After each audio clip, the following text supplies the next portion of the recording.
Assalamualaikum warahmatullahi wabarakatuh. Bismillahirrahmanirrahim.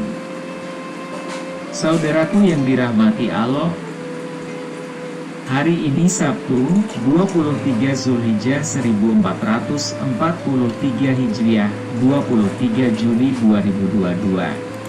Setelah sholat subuh sambil menunggu waktu pagi untuk beraktivitas, mari kita ngobrol perkara iman, ungkapkan rasa syukur kita atas segala nikmat yang Allah berikan, dengan memanfaatkan untuk memperbanyak zikir dan sholawat sambil menikmati santapan rohani. Saudaraku yang dirahmati Allah, tema pagi hari ini yaitu dendam kesumat. Saudaraku yang dirahmati Allah, Rasulullah Shallallahu Alaihi Wasallam bersabda, sesungguhnya lelaki yang sangat dimurkai Allah adalah seseorang yang sangat pendendam dalam rasa permusuhannya. Hair Imam Muslim. Dalam kehidupan ini rasanya tidak ada seorang manusia pun yang tidak bersalah. Terkadang kesalahan tersebut terjadi berulang kali, kemudian timbul kesadaran dan penyesalan atas semua kesalahan yang telah terjadi itu. Namun karena kealpaan dan kelemahan diri, kesalahan tersebut kemudian terulang lagi. Sungguh tepat apa yang dikatakan oleh Al-Quran, sesuai firman Allah Subhanahu wa Ta'ala, Quran Surat Al-Ahzab ayat 72, yang artinya, sesungguhnya kami telah menawarkan amanat kepada langit, bumi dan gunung-gunung, tetapi semuanya enggan untuk memikul amanat itu dan mereka khawatir tidak akan melaksanakannya, berat, lalu dipikullah amanat itu oleh manusia. Sungguh, manusia itu sangat zalim dan sangat bodoh. Quran Surat Al-Ahzab ayat 72.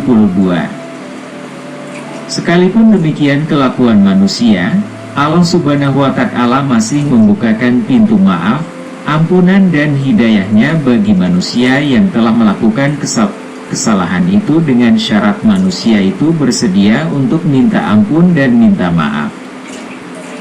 Allah sendiri telah mensifati dirinya dengan sifat pengampun dan sangat pemaaf, Ghafur Al-Rahim. Dalam surat Al-Araf ayat 7 Allah berfirman, artinya, dan pasti akan kami beritakan kepada mereka dengan ilmu kami, dan kami tidak jauh dari mereka. Quran Surat Al-Araf ayat 7.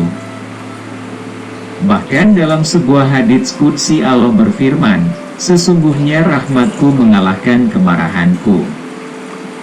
HR Bukhari dan Muslim. Bagi kita dalam menata hidup dalam kebersamaan di bumi Indonesia ini sudah sepatutnya mengambil hikmah di balik sifat Rahman dan Rahimnya Allah, yaitu dengan mensosialisasikan sifat suka memaafkan dan penyayang di antara sesama manusia. Bukankah kita sendiri juga banyak melakukan kesalahan dan kehilafan? Dalam hadits tersebut di atas secara eksplisit dipahami bahwa Allah murka kepada seseorang yang memendam rasa permusuhan yang dalam kepada sesama manusia, dan apabila dipahami secara implisit ialah bahwa Allah menyukai orang-orang yang pemaaf. Dengan sifat suka memaafkan kesalahan orang lain tentu akan melahirkan rasa malu dan menyesal di hati orang yang tadinya bersalah itu. Hal ini akan lebih memotivasinya untuk melakukan perbaikan diri di masa mendatang. Tetapi apabila disikapi dengan sikap yang konfrontatif dan memojokkan orang yang bersalah tersebut, justru akan melahirkan sikap pembelaan diri yang disertai dengan hilangnya rasa persaudaraan di hati sanubari, dan hal ini akan memudahkan seseorang melakukan sikap dan tindakan yang irasional dan brutal. Salah satu sebab sukses dan berhasilnya dakwah Rasulullah Shallallahu Alaihi Wasallam adalah karena sifat pemaaf beliau. Begitu buruk perlakuan kafir Quraisy pada beliau, namun disikapi dengan sifat pemaaf sehingga banyak orang yang tadinya musuh berbalik menjadi sahabat setianya. Dalam menata kehidupan berbangsa di bumi Indonesia ini yang multisuku, sifat dan karakter pemaaf harus dikemukakan agar supaya kehidupan berlangsung dengan tenang, bebas dan ketakutan serta kecemasan. Di akhirat nanti Allah akan membalasinya dengan rahmah dan magfirahnya. Rasulullah pernah menyebutkan tentang 3 perkara yang akan meringankan hisab, hari hisab, nanti di hari kiamat serta mendapat tempat di surga, yaitu: pertama, orang yang suka memberi kepada seseorang yang tidak mau memberi. Kedua, memaafkan kesalahan orang yang telah berlaku zalim padamu. Ketiga, menyambung hubungan silaturahim terhadap orang yang telah memutuskannya. Khair al-Hakim. Sungguh mulia sekali seseorang yang mampu mewujudkan dan mengaplikasikan ketiga sifat mulia ini dalam kehidupannya. Kalau hal ini sudah melekat dalam diri seseorang, maka akan tampillah manusia yang berbudi luhur, dan hal ini akan berdampak baik dalam kehidupan bermasyarakat, yaitu terciptanya keharmonisan dan kedamaian. Sungguh tidak pantas sikap yang ditampilkan oleh segelintir manusia yang berusaha untuk menyebarkan isu-isu dan berita-berita yang mengarah kepada kebrutalan yang lost control, serta mengandung potensi terjadinya perpecahan yang merugikan semua. Dan hal ini sangat bertentangan dengan ajaran yang dibawa oleh Nabi manapun.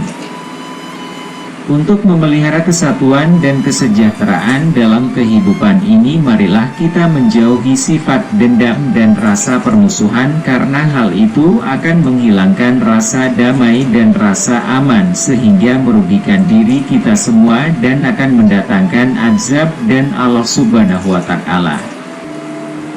Wallahu a'lam bishawab. Saudaraku, mari kita tengadahkan tangan kita, memohon ampunan dan ridho Allah Subhanahu wa Ta'ala.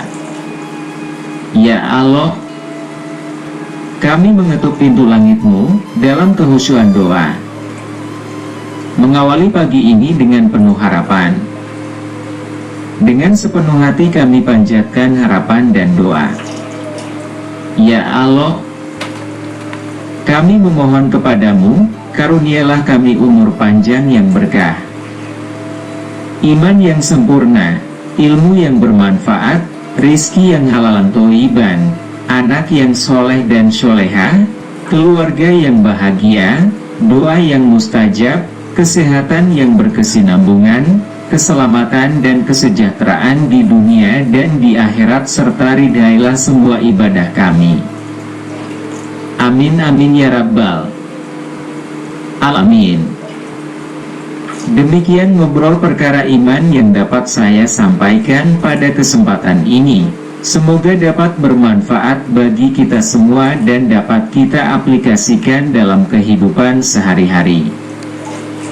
Lebih dan kurangnya mohon dimaafkan. Yang benar datangnya atas bimbingan Allah Subhanahu wa Ta'ala yang maha benar, dan yang salah, hilaf, atau keliru itu datangnya dari saya pribadi sebagai manusia biasa yang tidak pernah luput dari salah, hilaf dan dosa.